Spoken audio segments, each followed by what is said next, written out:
चलो आ जाओ मेरे सभी प्यारे दोस्त, मेरे भाई सभी का स्वागत है हमारे इस चैनल पे।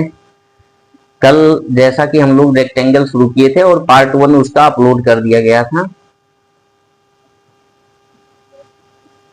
उसमें सारी चीजें नहीं कवर हुई हैं, लेकिन कुछ जो बची हैं आज उनको हम कवर कर लेंगे। स्क्वायर जो है वो अपना कंप्लीट हो चुका है, 2 पार्ट में उनको अपलोड किया जा चुका है।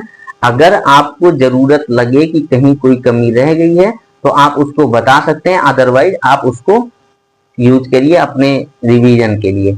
थोड़ा मेहनत करिए, संघर्ष करिए, तभी कुछ होने वाला है, अदरवाइज नहीं हो सकता। हम लोग आपके लिए बहुत सारे प्रयास कर रहे हैं, बहुत सारे मेहनत कर रहे हैं, सारे एफर्ट लगा रहे हैं, तो आप भी तो कुछ करिए। चलो भाई, तो उसको देखते हुए हम लोग जो चीजें बाकी हैं उनको एक एक करके देख लें कि क्या है। हम लोग आयत सीख रहे थे, आयत। तो पहले आयत बनाया जाए भाई, एक प्यारा सा सुंदर सुशील आयत। वैसे मेरी आर्ट भैया बड़ी गड़बड़ है, थोड़ा ध्यान देना। अगर इधर उधर टेढ़ा मेढ़ा दिखे तो ये समझ लेना कि सर जी को कुछ नहीं आता, फिगर उगर बनाने की ढंग नहीं है, थोड़ा ध्यान देना भैया। चलो ये आयत बनाए भैया, एक आयत बन गया। इस आयत को हम जहां पे रोके थे वहीं से आगे बढ़ेंगे। जो पार्ट 1 में पढ़े थे उसमें 5 से 6 बातों को सीखे थे। पहला था कि उसका जो आयत है इसका परिमाप क्या है, और दूसरी बात ये थी कि इसका एरिया क्या है। तीसरी बात, इसका विकर्ण कैसे निकाला जाता है, वो भी प्रूफ के साथ में सीखे थे। प्रूफ में किसका यूज किए थे तो याद करिए, पाइथागोरस परिमेय यूज किया गया था, तब उसका विकर्ण निकला था। तीसरी बात ये थी, चौथी बात ये थी इसके विकर्ण से संबंधित, लेकिन वो थोड़ा एडवांस लोगों के, एडवांस मतलब जो जैसे कॉम्पिटिटिव एग्जाम वगैरह में पूछा जाता है तो उनसे संबंधित था। वो ये था भैया कि जो डायगोनल होता है वो आयत के शीर्ष के कोण को कभी समविभाजित नहीं करता है।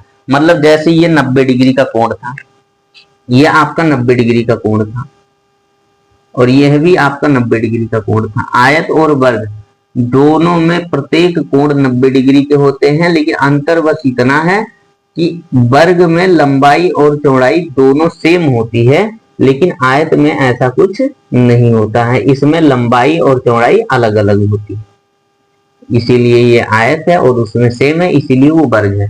तो ये 90-90 के सभी चारों कोण थे, इनको बताया गया। जो चौथी बात बताई गई कि डायगोनल जो खींचा जाएगा, डायगोनल इस शीर्ष से इस शीर्ष तक डायगोनल विकर्ण होता है, विकर्ण। तो इसको जब खींचेंगे तो ये दोनों जो डिवाइड होने वाले हैं ये बराबर नहीं होंगे। ये 90 था तो 45 डिग्री में डिवाइड हो जाए, ऐसा नहीं होगा इसमें। ये था। पांचवी बात ये थी कि डायगोनल एक दूसरे को इक्वल डिस्टेंस पे कट करते हैं, मतलब बराबर दूरी पे कट करेंगे, लेकिन शर्त यह थी कि वो 90 डिग्री पे नहीं कट करेंगे, जबकि वर्ग में 90 डिग्री पे वो कट करते हैं। तो इन सभी बातों को हम सीखे थे, अब आज उसी के आगे सीखेंगे। और वो बात ये है कि जब एक आयत हो और उसमें एक त्रिभुज बनाया जाए, एक त्रिभुज उसमें सेट किया जाए, वो इस प्रकार से सेट किया जाए कि उसके एक भुजा, जो आयत है उसकी एक भुजा, जैसे ये मान लो ए बी सी डी, 4 भुजाएं हैं, A B B C C D A D, ये 4 भुजाएं हैं। इसमें एक भुजा शामिल हो ऐसा त्रिभुज बनाया जाए। मान लो कोई बिंदु है और त्रिभुज ऐसे हम बनाएंगे इसका, ये इसमें अब आप देख पा रहे होंगे कि ये जो ए बी भुजा है, ए बी भुजा, ए बी यहां से लेके यहां तक की दूरी, ये दूरी पूरी क्या है भैया, एक आयत की साइड है। ये आयत की क्या है, ये भुजा है भाई, ये आयत है ना ये पूरा, ये इसमें एक भुजा ए बी भी तो है। ए बी एक साइड है जो इस त्रिभुज में भी शामिल है, ए बी एक ऐसी साइड है जो इस आयत में भी शामिल है।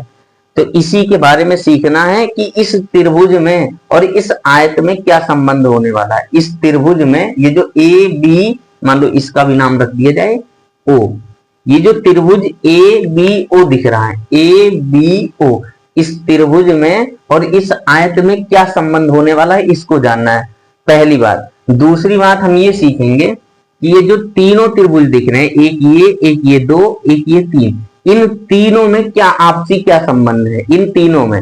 तो उन 2 बातों को सीखेंगे, पहला आयत और एक इस बड़े वाले त्रिभुज में।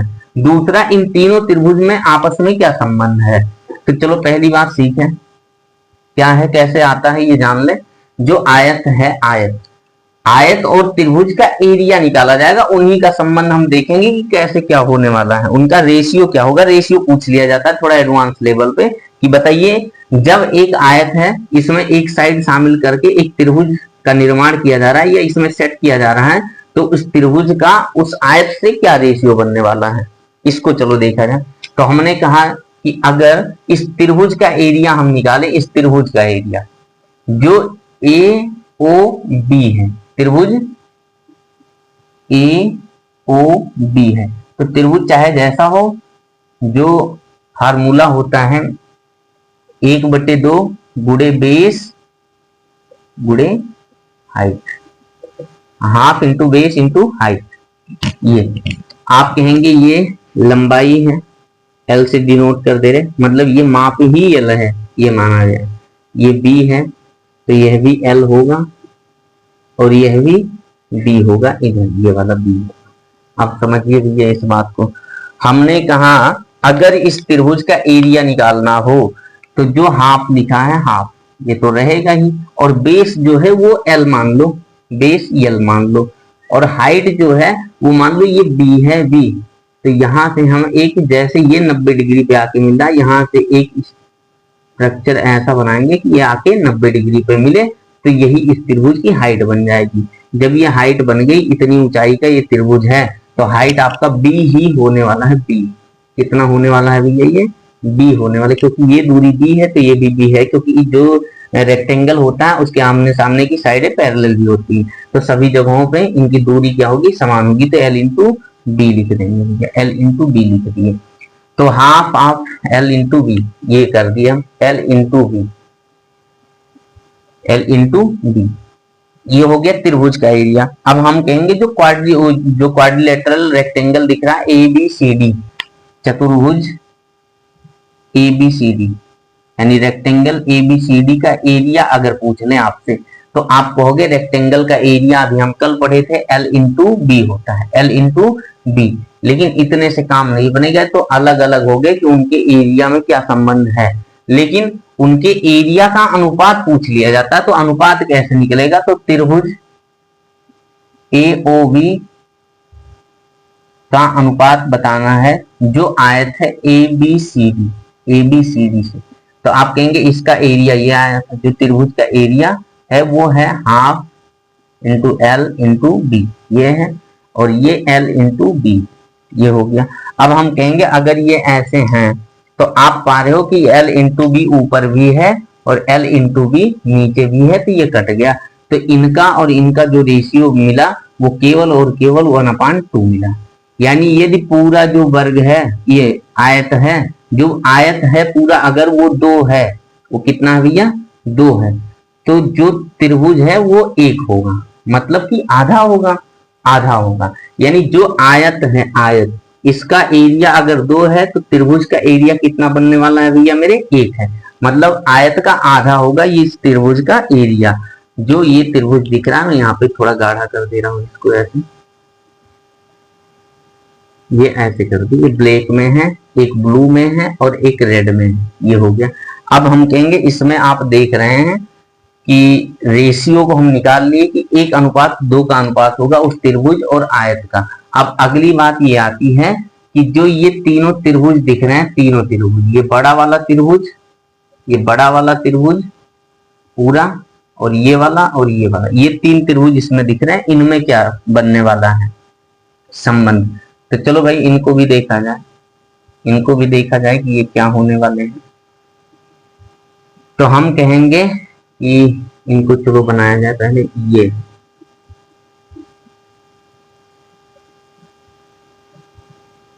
ये एक त्रिभुज दिख रहा है आपको, ये वाला एक त्रिभुज, और एक त्रिभुज आपका क्या दिख रहा है भैया यहाँ पे, ये वाला, ये ब्लू वाला एक त्रिभुज, ये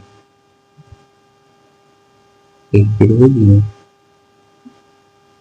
चलो भाई ये हो गया। और एक त्रिभुज आपको इधर दिख रहा है, ये वाला, ये 3 त्रिभुज हैं। इन त्रिभुजों में क्या संबंध है, इनको देखा जाए।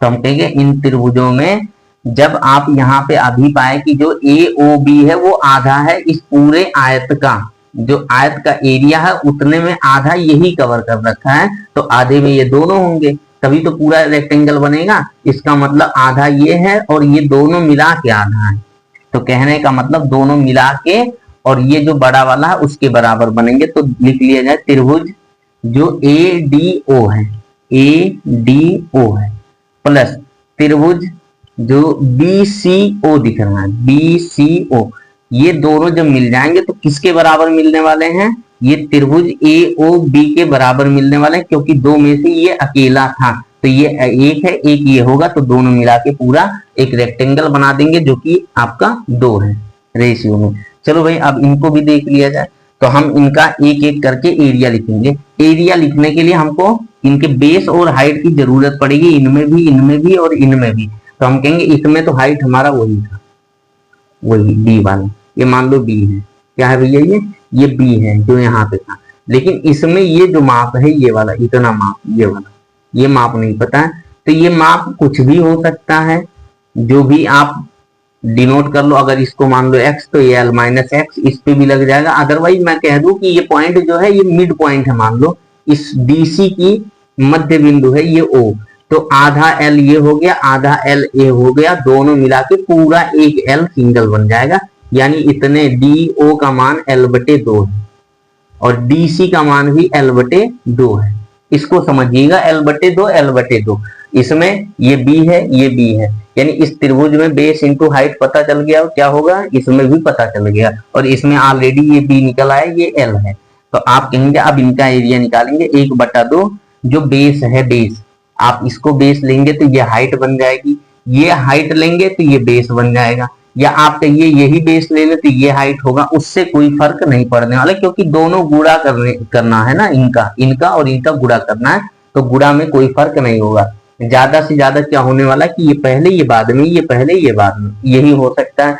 तो क्या आप 2 गुणे 3 करेंगे 6 बनेगा, तो 3 गुणे 2 करेंगे वो भी तो 6 ही होगा, तो उससे कोई फर्क नहीं पड़ने वाला है। आ जाओ देखा जाए, तो आप कहेंगे इनमें L/2 से गुणा होगा, और एक ये जो हाइट है, हाइट अगर ये आधार मान लिए तो ये हाइट है, ये आधार मान लिए तो ये हाइट है, जो भी मन करे, तो बेस इंटू हाइट में आपका L/2 इंटू B बनेगा ये, प्लस ये जो त्रिभुज BCO का एरिया है, BCO का एरिया L इंटू B ये होगा, तो L half into L/2 into B ये बनने वाला है, बराबर AOB का एरिया यहाँ डायरेक्ट लिखा है, या आप फिर से वही देख के निकाल लो, तो 1/2 गुणे आधार मतलब L, ऊंचाई मतलब B, आधार गुणे ऊंचाई ये हो गया। अब हम कहेंगे इनको सॉल्व किया जाए और देखें क्या एक दूसरे के बराबर आ रहे हैं, ये दोनों बराबर, ये देखा जाए इसको भाई, तो हम कहेंगे आप इसमें 1/2 और इसमें भी देखा जाए तो 1/2, यानी L/2 करके जो लिखा है इसमें से 1/2 कॉमन हो सकता है, यानी सीधा सीधा कहें तो L into B, L into B बटे में 2 ये लिखा है, प्लस L इंटू B बटे में 2 ये लिखा है, बराबर L इंटू B बटे में 2 ये लिखा है। आई बात समझ में?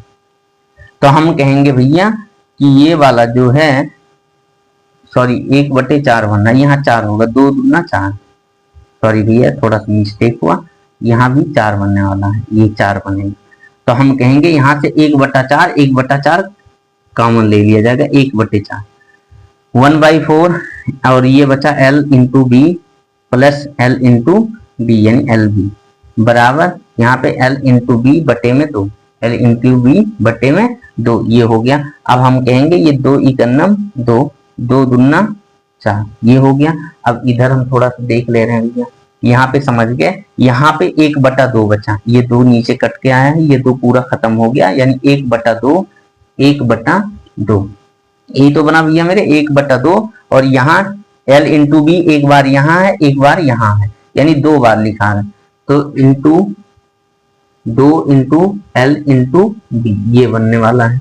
अब आप कहेंगे इधर जो बचा है वो L इंटू B ही बचा है, L इंटू B बचा है, ये 2 और ये 2 भी कट गए, तो L इंटू B बराबर L इंटू B। तो अब आप इस बात को याद रखेंगे, ये जो लिखा है यहाँ पे, इन दोनों त्रिभुजों का एरिया, इनका ये जो लिखा है, ये वाला और ये वाला, इन दोनों का एरिया मिला के इस बड़े वाले त्रिभुज की एरिया के बराबर होगा। चलो भैया इनको आप लिख लीजिए, तो इनको हम हटा दे रहे हैं, आप स्क्रीनशॉट कर लीजिए, उसके बाद हम हटा दे रहे हैं। हम हट गए, 2 सेकंड में फिर से आ जाएंगे। चलो आ जाओ भाई, ये हटा दे रहे हैं हम, ये हो गया। अब ये जो एक बचा था इसको हम खत्म कर दिए। अगली बात जो है ब्रिटिश फ्लैग थ्योरम वाली बात, तो वो भी हम देख लें क्या होना है उसमें। ब्रिटिश फ्लैग थ्योरम, ब्रिटिश ध्वज प्रमेय। ब्रिटिश ध्वज प्रमेय क्या है, इसको देखा जाए कि ब्रिटिश ध्वज प्रमेय क्या है। हटा दे रहे हैं भैया, ब्रिटिश ध्वज प्रमेय देखेंगे क्या है। ये है मान लो ऐसे, ये है मान लो ऐसे, ये आयत बन गया ए बी सी और डी, ये आयत है। अब ब्रिटिश ध्वज प्रमेय ये कहता है सेम ब्रिटिश लोगों का जो आप फ्लैग देखे होंगे कभी, बस उसी स्ट्रक्चर में दिखता कि कोई बिंदु इसके अंदर होता है और इनके शीर्षों से सभी को मिलाया जाता है ऐसे, ये ऐसे। अब आपको लग रहा होगा कि हाँ कोई झंडा दिख रहा है, ये ब्रिटिश का। ये मान लो ओ पे, या मान लो कहीं कोई बिंदु ई पे, ओ पे मान लो कट कर रहे हैं ओ पे, तो ये कॉन्सेप्ट ये कहता है कि ये जो भैया ए ओ होगा, ए ओ का स्क्वायर प्लस ओ सी का स्क्वायर, ओ सी का स्क्वायर बराबर होता है क्या, बी ओ का स्क्वायर, बी ओ का स्क्वायर प्लस ओ डी का स्क्वायर या डी ओ का स्क्वायर, ओ डी का स्क्वायर, इसके बराबर होता है। कॉन्सेप्ट ये है। आप कहेंगे भैया कि ये ऐसे है या कोई इसका साक्ष्य है, प्रूफ है, तो देखो साक्ष्य और प्रूफ 2 तरीके से निकाले जा सकते हैं इसमें। उसमें से जो आसान तरीका है, जो पुट करने का तरीका बोला जाता है, वो वाला हम देख ले रहे हैं, आपको संतुष्टि दिला दे रहे हैं कि कैसे ही प्रूफ होगा। बाकी आप और भी तरीके लगा सकते हैं इसमें। और चलो भाई, हमने कहा कि आपको प्रूफ दिखाना तो इसमें कुछ करना पड़ेगा। वो ये करना पड़ेगा, ये जो बिंदु है, इस बिंदु से होते हुए एक 90 डिग्री की रेखा ये खींचेंगे हम, समझे भैया, ये खींच दिए। और एक 90 डिग्री की रेखा इसी बिंदु से होकर जाए, वो हम इधर खींच दे रहे हैं, ये वाली, ये खींच दिए, समझे भैया, ये खींच दिए। 90 डिग्री पे खींचे, इसका मतलब ये इधर 90 डिग्री बनेगा, तो इधर भी 90 डिग्री बनाएगा, ये बना दिए। यहां भी ये 90 डिग्री बनाएगा, समझिए भैया इस बात को, यहां भी ये 90 डिग्री बनाएगा, इधर ऊपर भी ये 90 डिग्री बनाएंगे। इनको सीखिए एक एक करके, ये 90 डिग्री के सभी जगहों पे हम दिखा दिए, 90 डिग्री बन गया। अब हम कहेंगे अगर मान लिया जाए ये दूरी P है, ये दूरी क्या है भैया, P है, इतनी दूरी यहाँ तक, मान लो ये E है, ये F है, ये G है और ये H पे मिल रहा, ये हो गया। हमने कहा ये मान लो P दूरी है, इतनी क्या है, ये P दूरी है, तो आप पाएंगे कि इसके ऊपर वही रेखाखंड यहाँ भी दिख रहा है, यहाँ, तो ये भी कितनी दूरी होगी, ये भी P दूरी होगी। समझे कि नहीं समझे भाई, यहाँ ये और F के बीच की दूरी P है, P सेंटीमीटर है मान लो, तो यहाँ भी तो P सेंटीमीटर होगा। दूसरी बात, यहाँ मान लो Q सेंटीमीटर है, तो इसका जो खंड ऊपर दिख रहा है यहाँ, ये भी Q सेंटीमीटर होगा। कितने सेंटीमीटर होगा भैया, Q सेंटीमीटर होगा। अगर मान लो ये R सेंटीमीटर है, R सेंटीमीटर ये वाली, तो आपका इधर आते आते ये भी R सेंटीमीटर होगा कि नहीं होगा, ये होगा। चलो भाई, हमने कहा अगर ये S सेंटीमीटर है, S, तो इसका माप इधर आते आते यह भी S सेंटीमीटर होगा कि नहीं होगा, तो कहेंगे कि बिल्कुल होगा।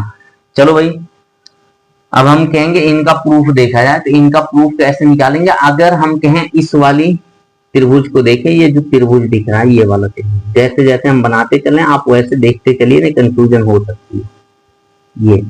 ये त्रिभुज जो ब्लैक में दिख रहा है, तो आप पा रहे हैं कि इधर ये कोने पे 90 डिग्री बना, क्योंकि मैंने कहा था मैं परपेंडिकुलर खींच रहा हूँ, 90 डिग्री पे खींच रहा हूँ ये वाली। तो हमने कहा आप ये ए है, ये F है, ये एक साइड है, एक साइड ये O है और ये F है, तो OF एक साइड है, यानी ये आधार है तो ये लंब है, और ये 90 डिग्री के सामने हमेशा क्या होने वाला है भैया, कर्ण होने वाला। तो पाइथागोरस प्रमेय लगाएंगे, तो आधार का स्क्वायर प्लस लंब का स्क्वायर, बराबर कर्ण का स्क्वायर। आई बात समझ में? यानी आधार का स्क्वायर प्लस इसका स्क्वायर करेंगे और हो जाएगा किसका स्क्वायर भाई? इसका स्क्वायर, कर्ण का स्क्वायर। यानी अगर ए ओ का स्क्वायर पूछा जाए तो वो क्या होने वाला है? P square plus S square, यही तो बनेगा। ए ओ का स्क्वायर बराबर पी का स्क्वायर प्लस एस का स्क्वायर, ये बनेगा। प्लस आप ओसी का स्क्वायर निकालेंगे, ओसी उधर वाला देख लीजिए, ओसी का स्क्वायर, ओसी का स्क्वायर। तो ये आपका 90 डिग्री का कोण यहाँ दिख रहा है। ये कितने डिग्री का है भैया? ये 90 डिग्री का कोण है। तो इसके सामने ये जो रेड वाली लाइन दिख रही है, ये वाली, ये आप देखिए, ये वाला आपका कर्ण है, ये वाला आपका लंब है, और ये वाला आपका क्या है भैया? आधार है इस त्रिभुज में। हमने कहा ये क्यू है तो ये आधार क्यू होने वाला है, ये क्यू होगा, ये आर होगा। यानी ओसी का स्क्वायर अगर कहा जाए तो आर का स्क्वायर प्लस क्यू का स्क्वायर होने वाला है। आर का स्क्वायर प्लस क्यू का स्क्वायर, ये पाइथागोरस प्रमेय से लिखे हैं हम। आर का स्क्वायर प्लस क्यू का स्क्वायर बराबर ये कर्ण का स्क्वायर, यानी लंब प्लस आधार बराबर कर्ण। ये लंब का स्क्वायर, आधार का स्क्वायर और बराबर कर्ण का स्क्वायर बराबर।